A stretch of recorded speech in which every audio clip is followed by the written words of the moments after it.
Why do the stupid things people say or do still get under your skin? You tell yourself it's not worth it, yet your chest tightens. Your jaw clenches, and there it is. Anger again. This isn't about massive betrayals. It's the little things. The careless tone, the dismissive shrug, the mindless comment that ruins your morning. You didn't ask for this fight, but now your peace eye's gone. Stolen by someone who probably didn't even realize what they've done. Let's get one thing clear. Their stupidity is not your responsibility. And yet, when you react, they control you. Not because they're powerful, but because you handed over your power. That ends now. You're here because you want to stop getting angry at things that don't deserve your energy. You want control, not over the world, but over your response to it. That's strength, that's clarity, that's freedom. Ancient thinkers believed that no one can hurt you unless you give them permission. Today, we're bringing that mindset into your modern life. You learn how to keep your mind calm even when the world acts foolishly. You'll discover how to respond like a man in command, not a man pulled by every little trigger. You're not alone. Every strong man fights this battle. So if you're tired of losing to nonsense, this is your moment. Like this video, subscribe, and share it with someone who needs to reclaim their peace. Let's begin. 1. Recognize the pattern before one. Recognize the pattern before it controls you, it controls you. You don't explode because of that one dumb comment. You explode because it's the 50th dumb comment and you never saw the buildup. That's the trap most men fall into. You think you're reacting to this moment when in reality, you've been carrying invisible weight all week. Silent frustrations at work, disrespect at home, a delayed flight, a Carol's remark. You brush it off again and again until one more stupid thing pushes you over the edge. Boom, you snap. But here's the truth. The anger didn't come from nowhere.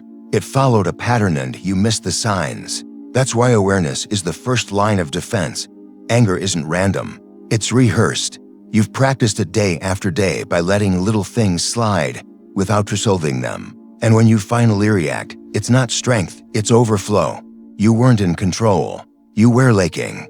And every time you explode at something unworthy, you reinforce that loop. Frustration, silence, pressure, outburst, guilt. That cycle will keep spinning until you name it, track it, and break it. Picture your mind like Adam. When you ignore small leaks, pressure builds beneath the surface. You don't see the cracks, but they're there. Then one day, a feather touches the wall and it bursts. It wasn't the feather. It was the fault line you never checked. So, how do you stop getting angry at stupid things? Start here. Identify your triggers before they own you. Track your patterns like a strategist. When do you lose your patience the most? Is it during traffic, meetings, mornings with kids, or a specific tone your partner uses? Write it down. Don't assume you'll remember. You won't. Self-awareness isn't passive.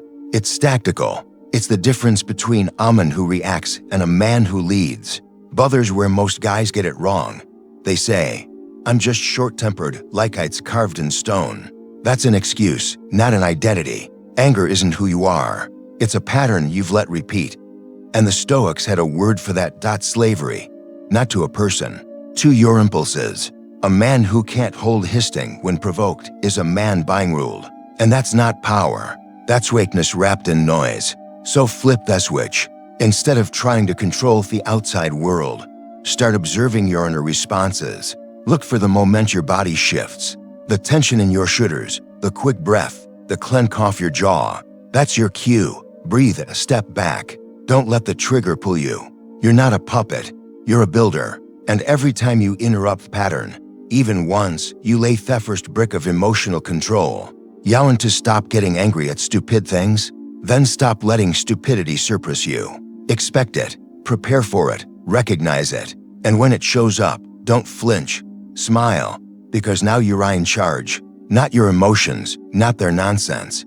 Just you, solid, grounded, unshaken. Track your triggers. Don't give your power away. 2. Understand what you're really angry at. It's not spilled coffee. It's not the slow driver. It's not the tone your coworker is. What ignites your anger isn't what's in front of you. It's what's already inside you. Most men don't realize this because we're wired to react, not reflect. But when you explode over something small, It's not about thieving. It's about what it represents. Disrespect, loss of control, buried pressure, unmet expectations. That's their owl battle. That's the storm under the surface. Anger is rarely honest. It shows up wearing the wrong name tag, pointing fingers at whoever's nearby. But deep down, it's often shame dressed as rage or fear masked as frustration. You don't yell at the broken remote. You yell because your day's been spiraling. Your patience is on its last thread and life feels like it's slipping out of your hands. You don't snap at your wife because she forgot to pick up something. You snap because your job's eating you live, and no one seems to notice how much you're carrying. That's what Stoic thinkers understood. Emotions aren't enemies, but they lie when left unexamined. So, pause, ask yourself, what am I really angry at right now? Is it this moment or everything that's been piling up behind it? Most men confuse anger with strength, thinking a raised voice means power. It doesn't. Real power is naming the truth beneath the noise. It's spotting that what you're calling stupidity in others is actual frustration in yourself. The Stoics believe that if you don't master your emotions, they'll master you, and they won't even be honest about it. You'll walk around barking at the world, thinking you're tough when you are actually triggered. Think about it like pressure building in a boiler. If you don't release it, even a small tap will set it off. That's what's happening in your daily life. You bottle things up. Disrespect from your boss, a feeling of failure as a provider, the grind of always having to be the strong gone. And then something minor lights the fuse. You explode and it seems stupid after. But it wasn't stupid. It was predictable because you never dealt with what's under the surface. Stop blaming the spark. Fix the fuel. That means journaling what actually bothers you, not what you pretend bothers you. That means checking in with your stress levels, not masking them with sarcasm or anger. And that means choosing clarity over reaction. You're not weak for feeling overwhelmed. You're weak if you let those feelings dictate your actions without challenge. Be the kind of man who investigates his own mind, not one who lashes out blindly. Next time you feel that fire rising, don't suppress it, but trace it. Dig into what it's really trying to tell you. Because when you name the real trigger, you take back control. And that's when anger stops being a prison and becomes a message. Don't just feel it, decode it. Then move forward on your terms. 3. Stop taking things personally. 80% of the things that hurt you were never mean to. That email your boss sent, he's drowning in deadlines. The silent treatment from your wife, she's processing something deeper. The guy who cut you off in traffic, he didn't even see you. Most of the slights you feel are echoes of your own expectations. When you make everything about you, you give your peace away cheaply. That's not strength. That's emotional slavery. Anger furs when you attach your worth to every word, every tone, every glance. It's like walking around with open wounds and blaming the world for brushing past you. But a man who masters himself doesn't need every gesture to be gentle. He doesn't crumble because Mion didn't say good morning. He doesn't rage because someone raised their voice. He knows who he is, and that's enough. The Stoics had a name for this kind of strength, apatheia. Not indifference, but self-calm. The power to remain unmoved by things beyond your control. Not cold, but controlled. Here's where most men go wrong. They treat every minor slight personalistic. Their ego is so fragile, it flinches at shadows. One complaint at work, and they spiral.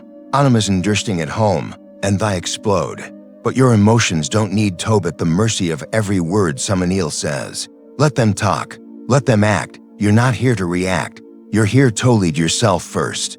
Imagine a boulder in the middle of a rushing river. Few water pounds against it all day, but Theric doesn't flinch. It doesn't take it personally.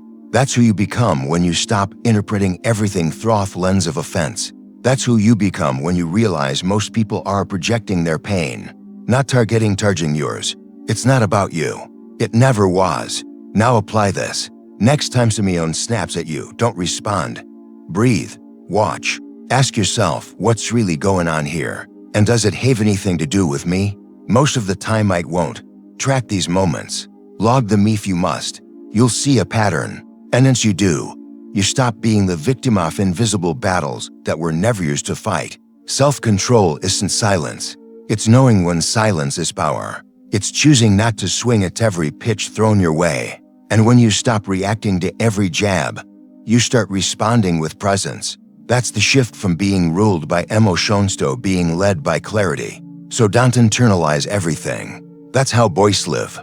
But men know what to absorb and what to ignore. Practice it daily. When someone talks down to you, pause. When a stranger is rude, smile. Not because you're weak, because you're unshakable, because you know your value. Don't let noise control your mind. Don't let offense steal your day. Stop taking things personally and start taking responsibility for how you respond. That's where your real power begins. 4. Ask, will this matter in 5 days? 4. Ask, will this matter in 5 days? Your brain exaggerates small problems when you're stressed. That email your coworker forgot to reply to. The way someone cuts you off in traffic. The offhand comment your wife made at dinner. Suddenly, it's not just a moment. It's war. Your mind spins stories, feeds emotions, and before you know it, you're reacting like a fuse just got lit. But here's a truth most men overlook. Not everything deserves your energy, and almost nothing deserves your peace. When pressure builds, your nervous system scans for threats, even when there aren't any. So what happens? You treat an inconvenience like an insult. A delay is a disrespect. You go from steady to snappy over things that won't even cross your mind by next week. That's the trap, and the mind loves dragging you into it. So here's a weapon, a simple question, one that slices through the noise. Will this matter in 5 days? Not 5 years, just 5 days. Because if it won't, it's not worth the spike in blood pressure. Not worth the silent treatment you give your wife. Not worth dragging a bad mood into your next meeting. You're a man, not a puppet controlled by petty things. Most men lose hours, even days, replaying things that don't move the needle. A missed call, a rude cashier, a sarcastic comment. They let it take space in their head, hijack their attention, poison their tone with their kids all over something that in the grand scheme means absolutely nothing. You have to train your perspective, like training your body. It doesn't happen overnight, but start asking this question. Will this matter in 5 days? Every time you feel heat rising in your chest, you'll find that most things don't even pass the 5-minute test. And when something does matter, you'll face it like a man. Calm, grounded, controlled. This isn't passivity. This is power. You're not ignoring problems. You're choosing which ones deserve your fire. Because the man who burns over everything eventually burns out. And the man who knows what to let go of walks through storms untouched. When your brain starts spinning stories, stop and zoom out. Picture yourself a week from now. Will you even remember this moment? Will they've changed anything? If the answer is no, walk away. Shift your focus. Protect your peace. And if it will matter, then handle it. Not with rage, but with reason. Your energy is currency. Don't spend it on trash. So next time that itch of anger shows up, pause, breathe, ask the question, will this matter in 5 days? Make that question your armor, make it a habit. That's how you stop getting angry at stupid things. That'll show you earn back your control. That'll show you lead. 5. Pause before you 5. Pause before you react. Anger is often a reflex, not a decision. You don't choose it. It just shows up, slams the door, and takes over its room. 1 second you're calm, the next you're snapping at your coworker, slamming your fist on the steering wheel, or shutting down on your wife for saying the wrong thing at the wrong time. That's not strength. That's surrender. And you know it. The problem isn't that you feel anger. You're human. The problem is that most men never install a gap between the trigger and reaction. They fire off like a faulty machine, letting their emotions run the show. You can't afford that. Not if you want to lead. Not if you want to be respected. And not if you want peace. You need space. A fraction of a second where the heat rises and you don't move. That space is where your power lives. It's not about suppressing how do you feel. It's about owning it. Then choosing how to act. That's the mark of a strong man, not the loud one in the room. The one who holds the line. The one who doesn't let emotion dictate action. Imagine your mind like a loaded weapon. Every time Simeon presses your buttons, your hand moves toward the trigger. But you, the disciplined version of you don't fire. You hold, you breathe. You see the situation as it is, not through the fog of rage. That pause is not a weakness. It's control.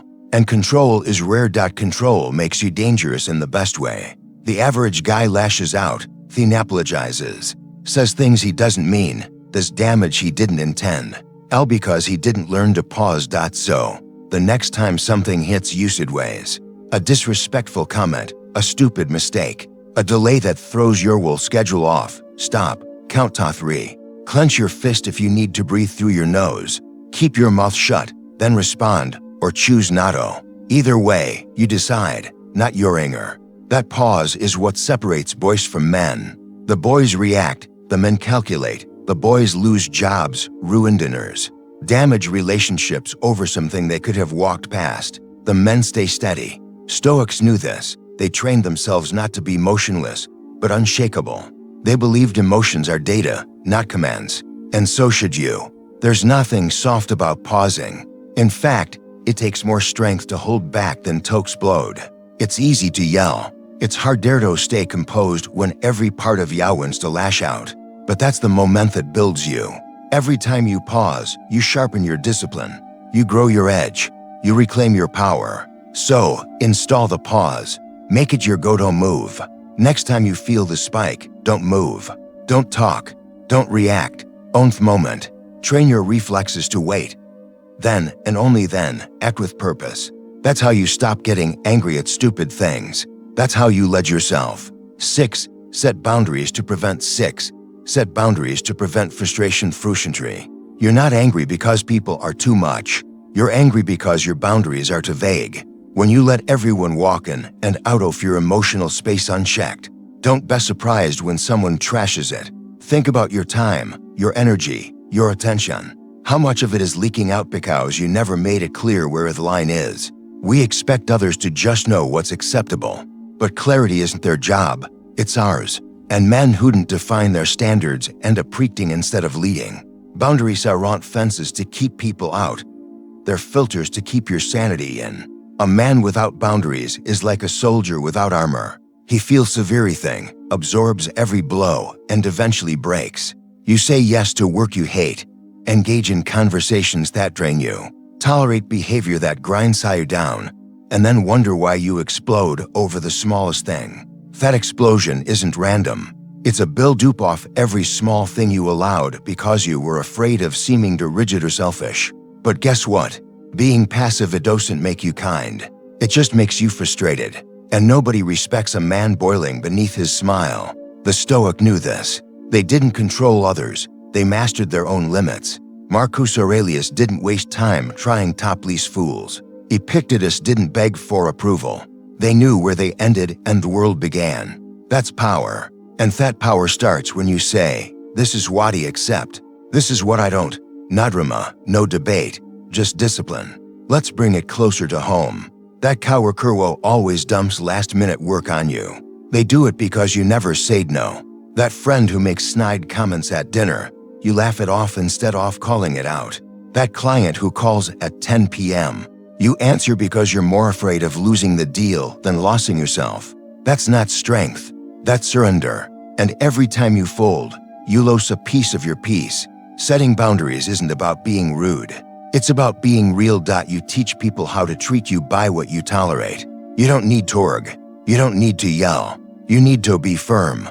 I won't take calls after 6. Don't talk to me that way. That's not my responsibility. Short, clear, final. Because every boundary you set is a line you draw in sand. And every line you defend builds your emotional discipline. So stop blaming others for stepping over lines you never drew. Don't expect stupid behavior to stop on its own. Expect yourself to stop tolerating it.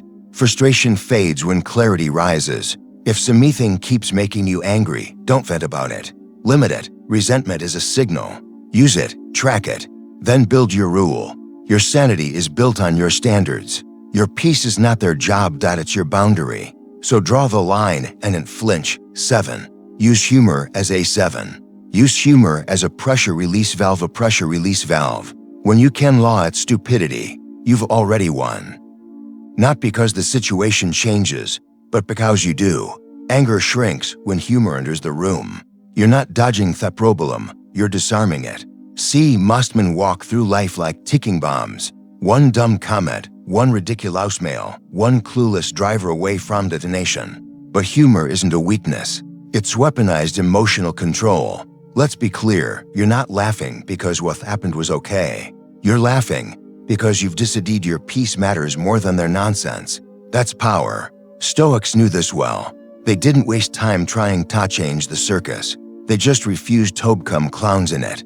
The modern man, especially one carrying pressure from his job, his family, and the weight of expectation, can't afford to lose his mind over things that don't deserve it. And nothing cuts through tension like a well-placed grin or a quiet shake of the head. Think about the last time someone said something so absurd it made your blood boil. Now imagine watching Itagan, but this time you're enthusiastic. The whole thing looks like a comedy sketch. That's the shift. When you mentally move from actor to observer, from offended to amused, you gain the upper hand. You don't waste cortisol. You don't take the bait. You stay sharp, focused, and sane. There's Arius and high performers often use humor under stress. Firefighters, soldiers, doctors, men who can't afford to freeze up or melt down. They use it not as a distraction, but to puncture the tension, to clear the fog, to stay human when things get insane. You don't need to crack jokes out loud. The best humor is internal.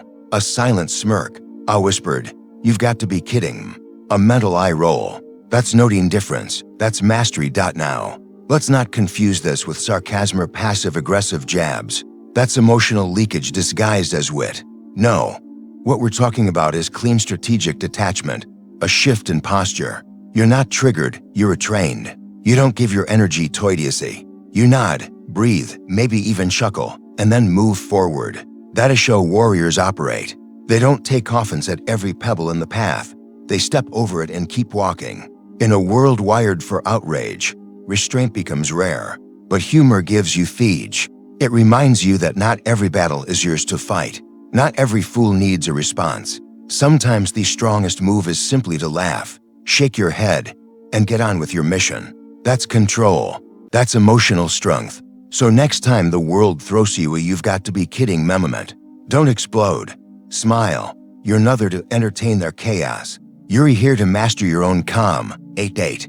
Respond like the person you want to become. Respond like the person you want to become. The way you react either builds or destroys the man you're trying to become.